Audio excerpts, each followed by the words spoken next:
Today, I am going to attempt to repaint my Aviary mesh black with the bird still in it. Wish me luck.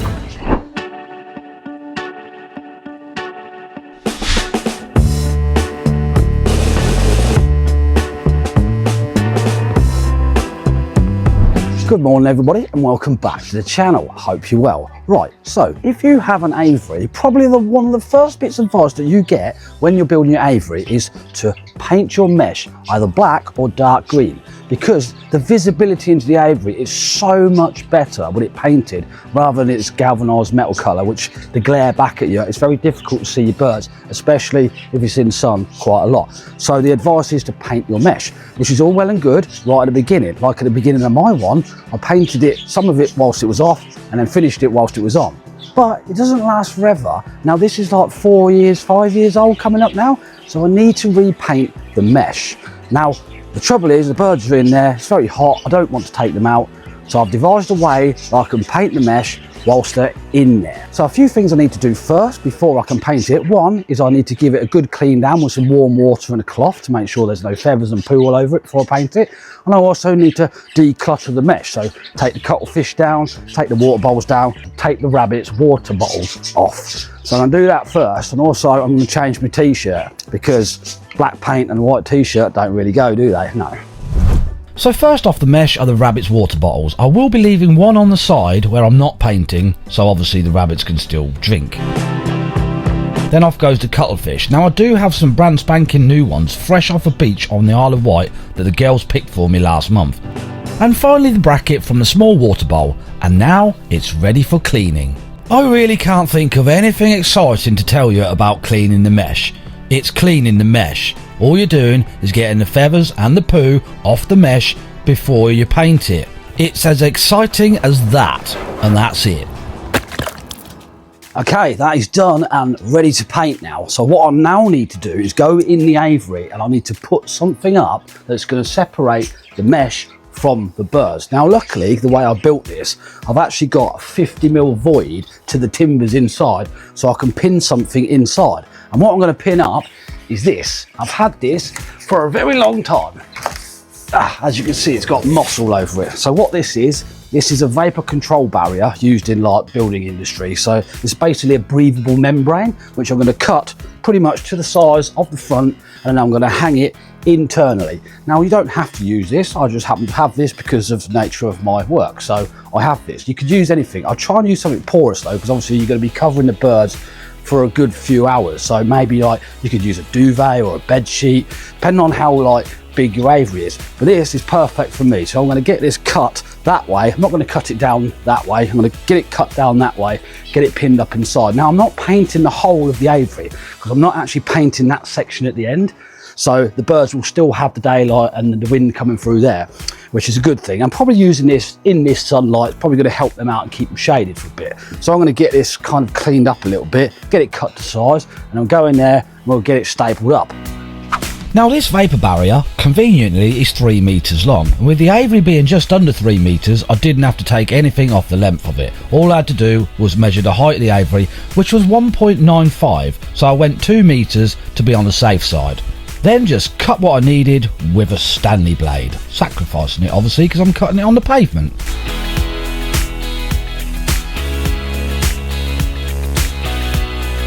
Don't think this little guy was happy that I disturbed him sleeping inside the tube of the vapor barrier, but he needs to find a new home now.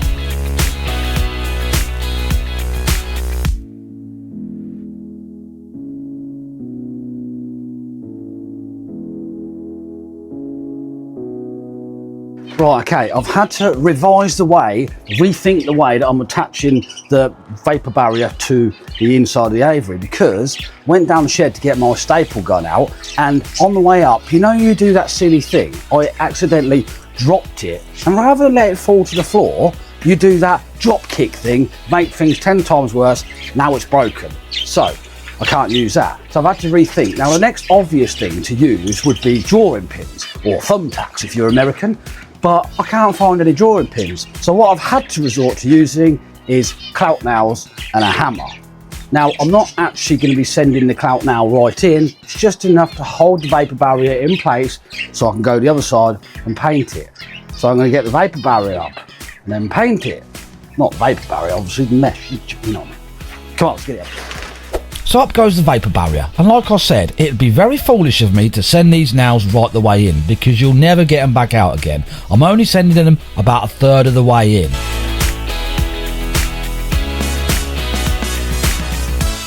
It is taking quite a lot of nails, but I can actually feel it getting cooler in here already.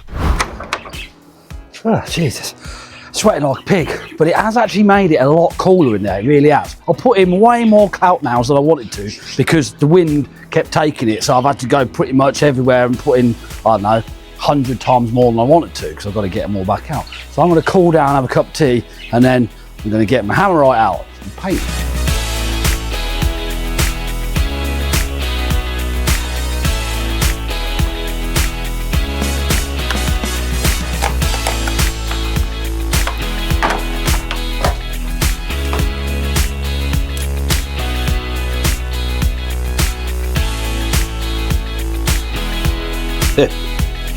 Can't actually find like a roller tray for my roller, so I'm just using this plastic tub. Doesn't matter because this is what actually does the work, not that. Now, why Hammerite, you might ask? Well, that's because it's Hammerite. Hammerite's Hammerite. It's been around for about as long as dinosaur turds. It just works.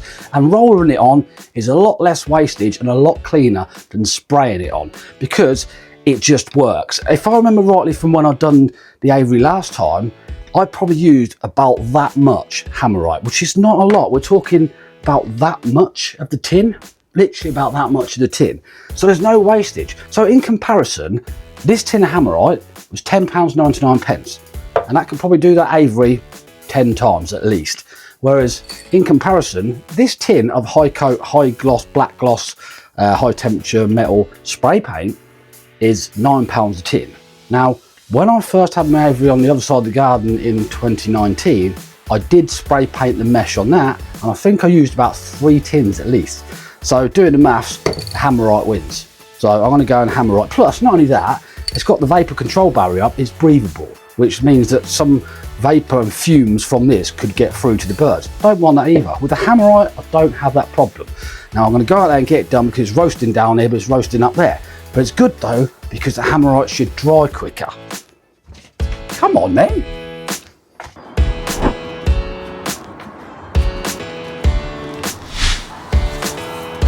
Not even started yet and I've got paint on me already.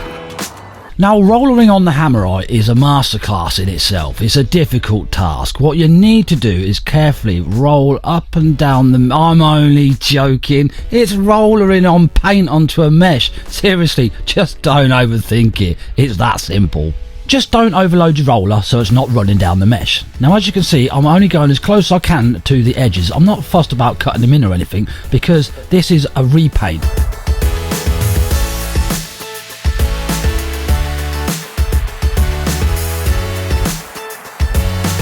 Done. I hadn't even had to top that up either. That's how far Hammerite goes. It's a no-brainer over spray, 100%. Right, now I just need to let it dry. It's now not in the sun, so it's going to take a little bit longer. I don't mind that. It's still not going to take long at all. It's boiling.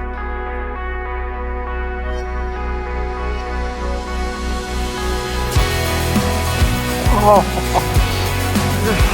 just went to sit down. Clout now, right up my arm. Now be warned, regardless of the temperature outside, Hammerite takes quite a while to dry, so be prepared to entertain yourself or sit there and watch the paint dry. The other night, I remember what it felt like to be young, I'm wide-eyed. 예전이 그리워, 줄부지 어린 내 단달아 이유가 없던 내 바람. Do what I want, 돌아가고파, yeah. I don't care. 생각 따위는 더 어려던 하루만이야. I don't care, no I don't care about tomorrow. Okay, I think enough time has passed. I've managed to get things done and entertain myself, I think, rather well, rather than watching paint dry. This section here was the last section that I painted, and that is dry to touch, which means we should all be good to go. So I'm going to go in there now and declout now and make sure I don't leave any in my pockets at all. Yep, you want to make sure you do that because a clout nail up your butt is not the nicest. Right, so basically it's just a reversal now with a claw hammer to get the clout nails back out and then unveil the finished painted mesh. I don't wanna know 어딘지는 몰라도 고민보다고 설레는 난도 벗어나 난 춤이 나줄래 all night. It's okay. 손가락질이 다날 가리키지만 yeah. Now it's time to get everything put back on the mesh, starting with clean, fresh, cold water all round for everyone, the rabbits and the birds, both bowls. Then it's the Isle of Wight cuttlefish. Well, I say it's from the Isle of Wight, it was washed up on the Isle of Wight, it doesn't mean it's from the Isle of Wight. After I've gave it a good old rinse with warm water, because they absolutely stink. I just wanna be forever young, forever young. And now with the cuttlefish in place, that is the Aviary mesh done. Honestly, that looks so much better. It might not show up very well on camera to you guys, but trust me, it looks really good. If you look at this shot here, you can see the front and then round the sides, you might be able to see there's a massive difference from the side that I haven't painted in 4 years to the one that I've just hammer-righted today. And honestly, there's that much difference. It's like going from 480p VHS right back up to 4K Ultra HD. So now I can see the birds in all their glory again. So yeah, it wasn't too bad, went straight forward. 100% recommend Hammerite all day long over any spray, anything else, because it's lasted me really well. And like I said, it's about £11 per tin, and rolling it on, it just goes forever and ever. I could do that again and again and again. I could do it once a month if I want to. I'm not going to do that because it's just, it lasts a long time. So there. Update on the budgie box that I built in the last video. Now, the green budgie that it's for, she has shown interest in the box, but she's also shown interest in the other box, which is obviously preoccupied, which I still don't know how many babies. I can hear them now. I've not had a look. If I go and have a look, then I'll overlay the shot now. I find the easiest way to count the birds when they're huddled up like this is look for the heads, because you can see the darkness of their eyes. So if you can see here, that's 1, 2, 3, 4, 5 chicks in this huddle. So thank you so much for watching this video. If you like the video, then always go down there, give it a thumbs up, tells YouTube it's a good video and they'll show you more of my videos. And whilst you're down there, if you're not subscribed to the channel, consider subscribing to the channel. If you want to see how I built the budgie box, then check the video out up here, or you can just check out another video or playlist down here. And I shall see you in the next video, where I might talk about personal life things. I'll see you then. Enjoy the weather.